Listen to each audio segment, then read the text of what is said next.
All right, that mic is loud. Huh?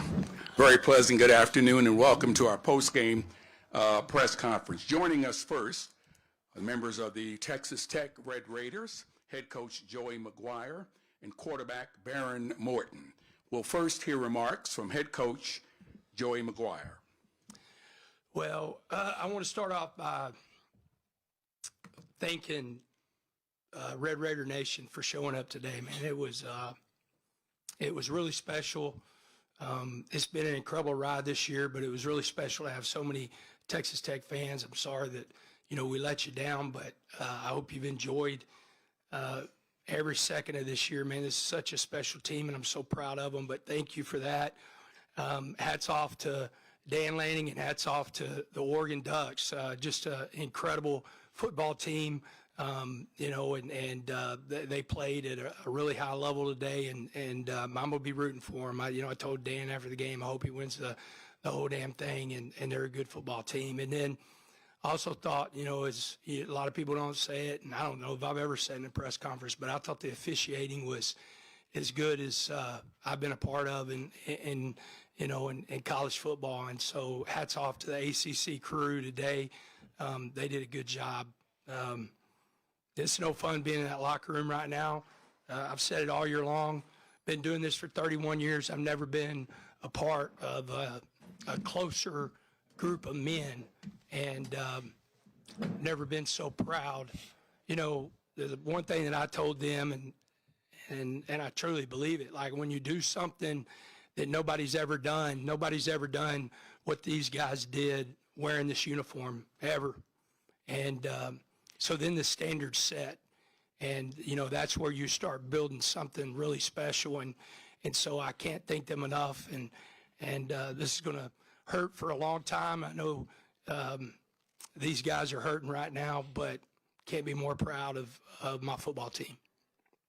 Thank you very much, Coach Maguire. Joining us also has now been linebacker Jacob Rodriguez. We're going to now open it up to questions for both or all three of our attendees on stage, Coach Maguire and Baron Morton and Jacob Rodriguez. Please raise your hand. A microphone will be brought to you.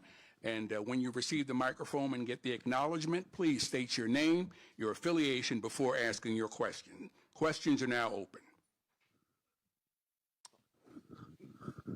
Dan Wolkin from Yahoo Sports for Baron. Start of the fourth quarter, obviously a lot of things had gone wrong offensively up to that point, but you do get the opportunity there in the red zone. Can you just describe what you guys were talking about and thinking, kind of at the doorstep of that opportunity, and then what happened on the interception? Yeah, it was, we got a timeout, so we had a play that we wanted to run. I didn't have good eyes. They came out in something that I thought they were in differently. I thought they're in man, throw the corner route. Corner fell off of it, made a great play. I thought we saw a really good defense today, but I thought offensively, this is not the standard of football that Texas Tech plays. But like Coach said, a lot to be proud of this year, but today was tough. Our next question. Here we are right down front here. We'll get the microphone to you.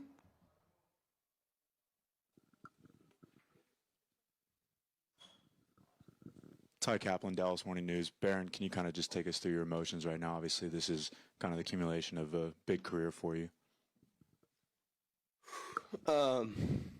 It's tough. I love this university, everything that it stands for. I've been a Red Raider since I was a little kid, so, to get to do this year has been awesome. A great group of guys. Man, it's just been so fun just to, put Texas Tech back on the map. And, Lubbock deserves every bit of everything that happened this year. And, we can hang our hat on something. Obviously not the outcome that we wanted, but, really proud of this team in the way that, we fought through adversity this year. And, I'm proud to be a Red Raider. Next question. Don Williams from Lubbock Avalanche Journal. Baron, in terms of the offensive struggle today, would you say it had more to do with, rust from the layoff, with scheme of their defense, with the talent disparities? What do you think? What could you put your finger on that? I mean, Yeah, I think that we had a great game plan. The whole month, really, we had a great game plan, and we just didn't execute base plays. We didn't run our day one stuff that we run good. I didn't do a good job of, settling down and, really focusing on, the next play. But there was a lot of things that, we could have done differently. Can't give them the ball. We got to keep the ball on our side when we're on offense. But just, a lot of bad football on offense. Kevin Sherrington, Dallas Morning News. Joey, the same question to you. What did you feel like it was that and kept y'all from being the kind of offense y'all been all year? Yeah, I mean, you can't turn the ball over.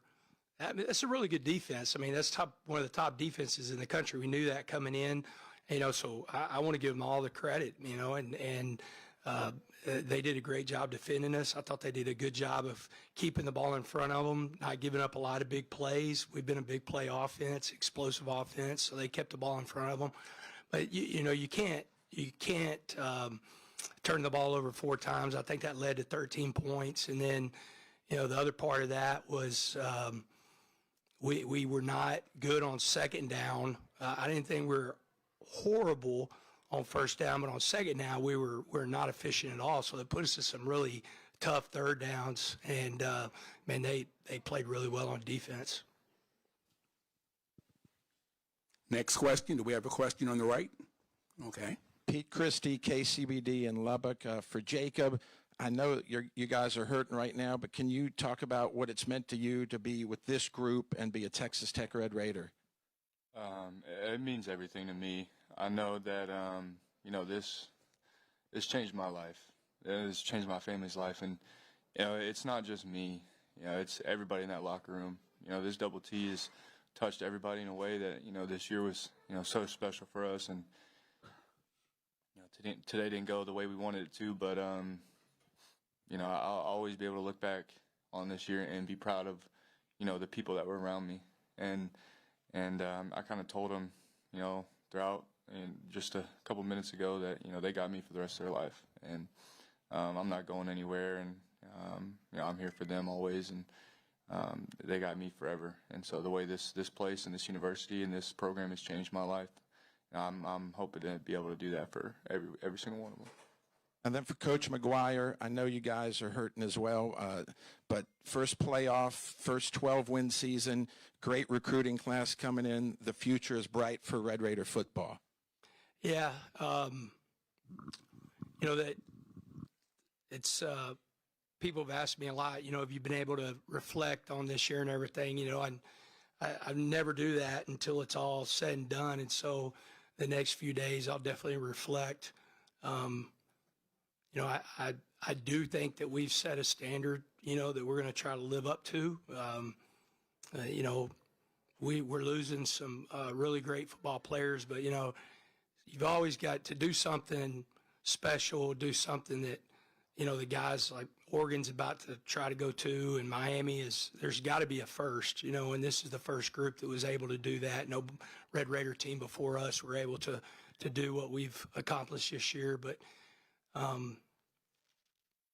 today it hurt for a long time, but we're going to learn from it, and we're going to keep getting better. On the left, please. Eli Letterman, ESPN. This can be for Joey or Barron or both of you, but there's going to be a lot of conversation around the layoff and teams now being 0-6 after the bye. Defense didn't seem to skip a beat, but was there anything you sensed in the offense today with the struggles that maybe that caught up to, or something in the prep that even 20 minutes off the field you'd like to have done differently? Man, the tough thing is if we use the layoff, then we're going to use an excuse. And we believe in this program, you don't make excuses and you don't let anybody make them for you, And so we've got to do better. If this is going to be what the college football playoffs is, then we got to find a way to be better to win that game. But, I think more than anything, it was a mixture of playing a really good Oregon defense and us not executing at a high level. I think that's whenever you're in these games and you're playing teams that's every bit as good and every bit as talented as you are, and vice versa, then, you've got to execute at a high level. And I think that was the biggest thing. Now, I'll piggyback off of Dan, and we'll see what everybody else says. I mean, we're in a world that makes no sense, but that's, where we're at, and you got to find a way to be better to win this game. Dan Wolken, Yahoo Sports. Joey, through the course of the season, you guys proved you were the best team in the Big 12, by a pretty significant margin.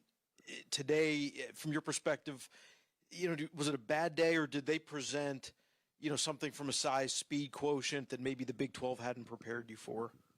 No, I mean, I know stats are a little bit different, but I mean, they were rushing for over 200 yards against Big Ten teams, and they rushed for 64 yards today, and I know some of that was in sacks and snaps and stuff like that, but we still did that. I do think, and Barron would probably say the same thing, I think defensively that was the best defense that we had faced this year. And I do think they did a really good job schematically. Their defense coordinator, defensive staff did a really good job of giving us some issues. But I go back and, whenever you turn the ball, let's see, we turned the ball over 4 times. If I look at the 4th down conversion, there was really one that was like a competitive game that we didn't get. So that's a 5th turnover. The score was 23-0. We were desperate, so they get that last touchdown that we didn't hold them out. And so if you look, and they scored, what we say, 13 off of turnovers. I mean, we didn't play good enough. It really wasn't the patch on anybody's arm. That's a really good football team, though, man. Like, if the quarterback decides to go in the draft, he's probably going to be the first or second guy taken. It just comes down to execution, and we didn't execute at a high level. Andrew Goodrich, Texas Tech on SI. David Bailey showed out today, Coach. What do you show NFL scouts today?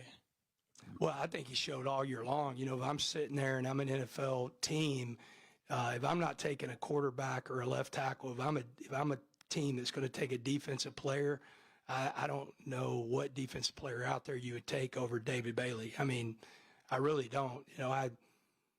I've been around some special guys. I got to coach a really special one as a position coach, and then we had Tyree Wilson. I honestly, some of the stuff that he does, I've never seen a guy do at that level. And so, man, if I'm an NFL team, I'm going to take a defensive player. I'm taking him first overall. Next question. Yeah, Brian London from the Believe Podcast Network. Coach, if I told you this morning that their quarterback, who you just said is going to be one of the first picks in the draft, didn't have a touchdown pass, would you take that from your defense? Yeah, we went in at halftime. It was 6-0. We missed a field goal that, we got one of the best kickers in the country, and, he's made some long, critical field goals this year, and we just pushed it to the left. But, I would, if you ever woke up this morning and you'd have told me it's going to be 6-0 at halftime, then I would have taken that too. I knew this was going to be a dogfight. You really do. If you look statistically at the two defenses, you've got two of the best defenses in the country, going at each other. And so, yeah, I would have taken the 6-0 at halftime. Next question. Following up on that, considering it was 6-0 at halftime for either Joey or Barron, when you guys went in to regroup and to plan out the second half, was there anything that you wanted to go to just try to get yourself going, or considering it's only a 1-score game at that time, are you still looking to hit with a big play? Yeah, I think we were just trying to, find a good play that we could get in rhythm. I kind of felt on first down, we were just trying to find our rhythm, and we didn't find our rhythm for a while. But coming out of the second half, we just talked about execution. We got to execute, and we didn't execute in the first or second half, and that gets you beat every time. So, it just really comes down to, executing the base plays, and we did not do that. This is the last question. Sean McFarland, Dallas Morning News. Jacob, for you guys in the defense, in terms of how you wanted to approach Oregon and perform against them, did this meet your expectations in terms of how you wanted to slow this team down, this kind of offense? How did you view that matchup from your perspective? Yeah, I think we did a good job of matching up and kind of knowing exactly what they wanted to do. A lot of the errors were on our part, self-inflicted, just us not communicating as much as we wanted to and being in the right position. But man, I was super proud of our guys flying around, hitting and going at the ball, and it's just kind of how it goes sometimes. I know we had a few drives start on our side of the 50, and it's hard to play defense like that. But I'm really proud of our guys for bowing their necks and doing what we did. And a big plan for us was they're really explosive, and they got guys who can go all over the field. And if we just get the ball down, we'll live with a 20 or 30 yard gain if we can just get the ball down and play the next play. And you kind of saw that on a lot of the long drives. Is they'd have some explosives, and then we'd be able to step up and do our job and make them kick. And that's all we can do is just give our guys a chance. Well, that concludes this portion of our press conference with Texas Tech. We want to thank Coach Maguire and our student athletes, Baron Morton and Jacob Rodriguez, for joining us. We wish them the best moving forward. And our next session with the Oregon Ducks will begin shortly. Thank you. Thank you. Coach, thank you very much. Yes, sir.